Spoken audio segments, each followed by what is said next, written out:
Iran और Israel के बीच राष्ट्रपति डोनाल्ड ट्रंप ने सीज़फायर पर बात कही है, सहमति दी है। अपने सोशल मीडिया अकाउंट पर लिखते हैं कि the ceasefire is now in effect, please do not violate it. इस बात को इजराइल ने तो मान लिया है। इजराइल की तरफ से ये कह दिया गया है कि वो सीज़फायर पर सहमति देता है, लेकिन ईरान ने इस पर अभी तक कुछ भी नहीं कहा है। इसके अलावा महिमा और क्या अपडेट सामने आ रही है? देखिए, कल रात से ही जब ईरान की तरफ से कतर में यूएस मिलिट्री बेसिस पे हमला किया गया था, इसके अलावा इराक और कई जगहों पर यूएस की जो मिलिट्री बेसिस है वहाँ पर ईरान की तरफ से हमला किया गया था।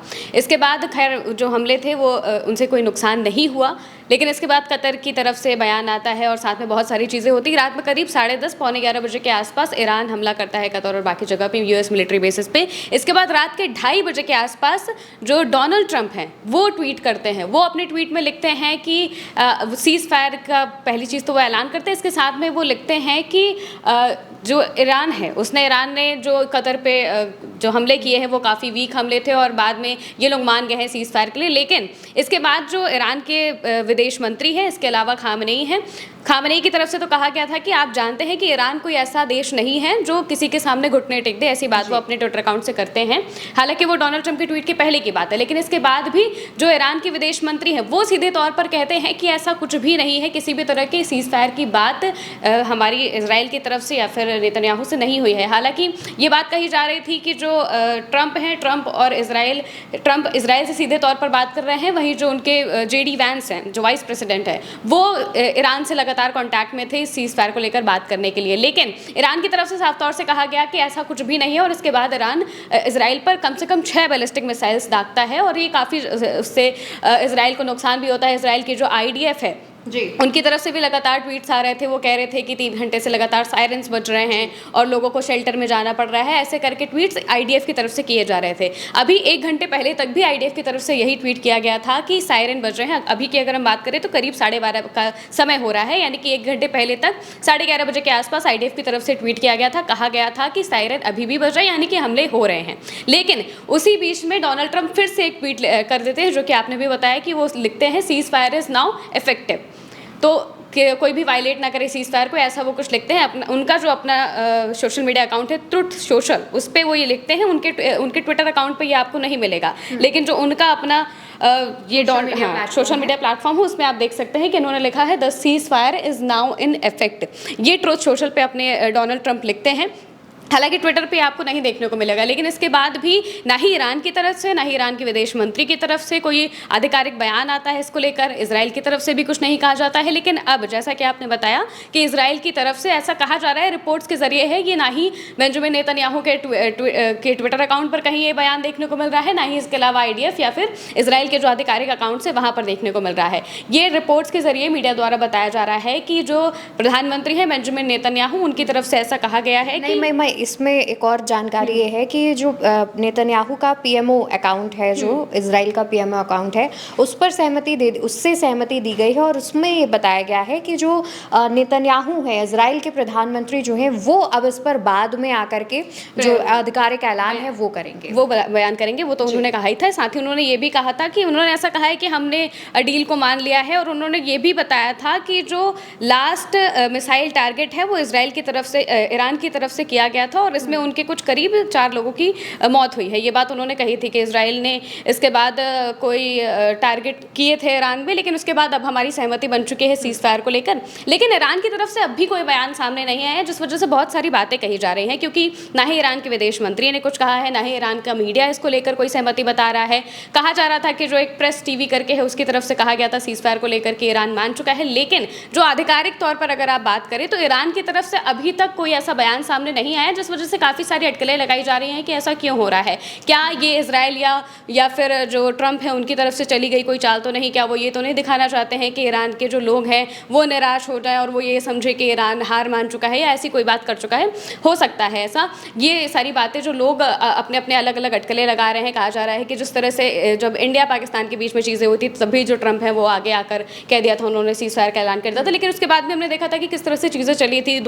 अगले 2 दिन तक लगभग अटैक्स चले थे और उसके बाद सारी चीज़ें शांत हो गई थी। लेकिन ईरान और इजराइल के बीच में भी यही चीज़ देखने को मिल रही है। रात में भी ट्रंप सीज़फायर का ऐलान करते हैं, लेकिन फिर भी ईरान की तरफ से बैलिस्टिक मिसाइलें दागी जाती हैं। इजराइल भी इस बात को कबूलता है, इजराइल भी अटैक करता है।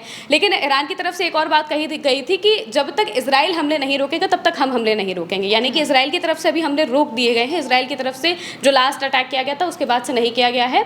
और इजराइल के जो प्रधानमंत्री हैं वो कह रहे हैं कि हम सीज़ फायर को लेकर अपनी सहमति जता चुके हैं, लेकिन ईरान की तरफ से अभी तक कोई ऑफिशियल बयान नहीं आया है। इस वजह से अभी ये सभी चीज़ें कच्चे तौर पर मानी जा रही हैं, क्योंकि एक पक्ष तो कह रहा है, वो पक्ष एक ही साइड का है, इजराइल और अमेरिका, ये दोनों एक ही पक्ष के हैं। इधर साइड की किसी और पक्ष की कोई बात नहीं कही गई है, ना ही ईरान की तरफ से, ना ही ईरान के जो एसोसिएट्स हैं उनकी तरफ से, ना ही उनके पड़ोसी उनके जो दोस्त देश हैं, मित्र देश हैं, उनकी तरफ से भी कोई बयान नहीं आया है, कोई ऐलान नहीं आया है। इस वजह से चीज़ें सीधे तौर पर मानी नहीं जा रही हैं। बिल्कुल। और यहाँ पर एक और, जैसे कि आपने जिक्र किया कि ईरान ने कहा था कि अगर इजराइल हमले रोक देता है तो हम नहीं करेंगे, ये उनके जो ईरान के विदेश मंत्री हैं उनका ये बयान था। तो क्या इजराइल ने इस पर सहमति जता दी है, ऑलमोस्ट सहमति है सीज़ फायर पर, तो क्या ईरान हमले नहीं करेगा या फिर ईरान इसका जवाब देगा? जिस तरीके से अमेरिका ने उसकी न्यूक्लियर साइट्स को निशाना बनाया, इजराइल जिस तरीके से लगातार हमले कर रहा था, उसका जवाब अभी भी, क्योंकि अगर ऐसा होता है कि ईरान सीज़ फायर पर मान जाता है तो जाहिर तौर पर ईरान की जो जनता है वो भी थोड़ी तो निराश, हताश होगी। ये चीज़ तो होगी ही, लेकिन ये भी एक सोचने वाली बात है कि ईरान इसके आगे अब क्या स्टेप लेता है, क्योंकि उन्होंने यूएस के मिलिट्री बेसिस पर हमला करना चाहा, उन्होंने किया भी, लेकिन कतर की तरफ से इस पर फिर आपत्ति जताई गई कि हमारे आप एयर स्पेस में आकर कोई भी बात है, किसी दूसरे देश पर आप है तो वो कतर के अंदर ही ना, तो इस वजह से उन्होंने कहा कि आप ये नहीं कर सकते, और बहुत सारी बातें उनकी तरफ से भी कही गई। लेकिन ये भी था कि वहाँ पर यूएस मिलिट्री बेसिस पर उन्होंने हमला तो किया, लेकिन वहाँ पर कुछ हुआ नहीं, क्योंकि इंटरसेप्ट कर दी गई थी मिसाइलें ज़्यादातर। और इसके अलावा ये भी बताया जा रहा था कि ईरान की तरफ से ये एक रिटेलिएशन वाली चीज़ बहुत बढ़ के बताई जा रही थी कि ये हमारा एक बहुत दमदार अटैक है, ये सारी चीज़ें कही गई थी। हालांकि जो ट्रंप हैं उन्होंने कह दिया कि भाई ये बहुत वीकर रिस्पॉन्स था, ये वो, और हमारे पास दोनों देश आए, वो बार बार हमसे कह रहे थे पीस के लिए, तो हमें लगा कि अब इसका ऐलान कर देना चाहिए, इससे अच्छा समय कोई नहीं हो सकता, यही करना चाहिए।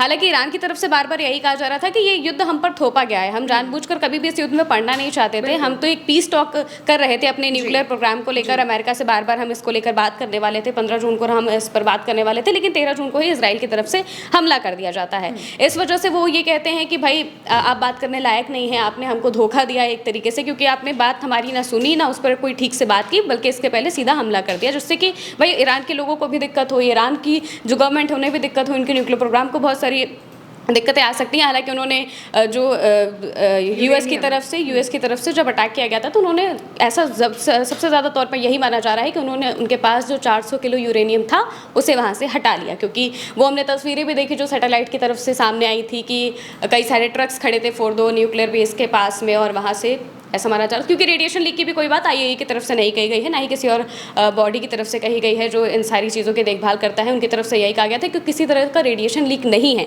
और अगर इतनी ज़्यादा मात्रा में जब वहाँ पर बम गिराए गए हैं कि आप सैटेलाइट से देख सकते हैं कितने बड़े बड़े गड्ढे हुए हैं, तो यानी कि कुछ ना कुछ तो होता।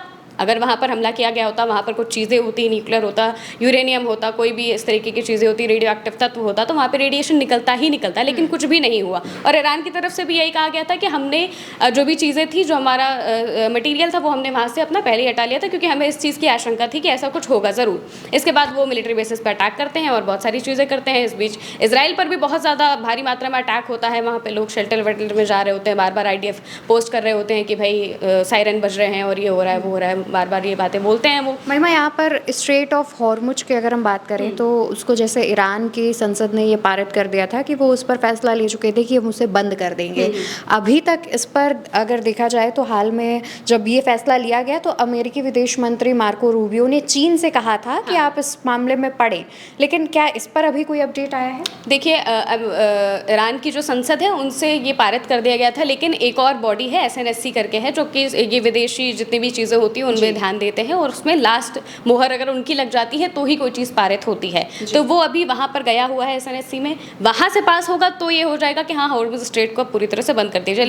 लेकिन ये आज तक अभी हुआ नहीं है, क्योंकि जितने भी युद्ध हुए हैं, पहले भी बहुत ऐसे युद्ध हो चुके हैं, छुटपुट तौर पे उसे कुछ टाइम के लिए, या फिर अगर देखा जाए तो सिर्फ किसी को टारगेट करने के लिए ऐसा ज़रूर किया गया हो, क्योंकि वो पूरा एरिया जो है वो ईरान के जो IRGC है और ईरान की नेवी है वो कंट्रोल कर सकती है, क्योंकि वहाँ से उनके जो द्वीप है वो पास में है और साथ ही उनका जो पूरा इलाका पड़ता है वो करीब 3 किलोमीटर का ही ऐसा इलाका है जहाँ से शिप पास हो सकती है, बाकी तो वो कनाल जो है वो 33 किलोमीटर के आसपास की है।